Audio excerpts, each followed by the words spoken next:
আমি চলে এসেছি একটা নতুন রান্না নিয়ে। আমার কাছে নতুন, তোমাদের কাছে কতটা নতুন হবে আমি জানি না। তো আমার মাথায় হঠাৎ করে আইডিয়া এলো যে ডুমুরগুলো নষ্ট হচ্ছিল।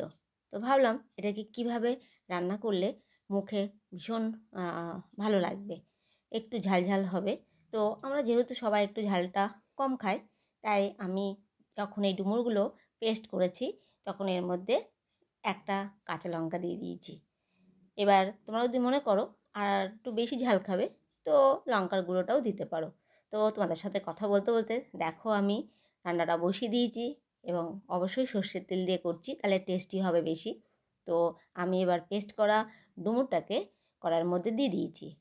তো এইভাবে আমি এবার দেওয়ার পরে আমি নাড়াচাড়া করছি এবং এর মধ্যে আ পরিমাণ মতন নুন, হলুদ দিয়ে আমি এটাকে নাড়াচাড়া করব। তো তোমাদের যদি ভালো লাগে তোমরাও এইভাবে করে খেয়ে দেখতে পারো। তো আমার রান্নাটা করে ভীষণ ভালো লেগেছে আর আমার খেতেও ভীষণ ভালো লেগেছে।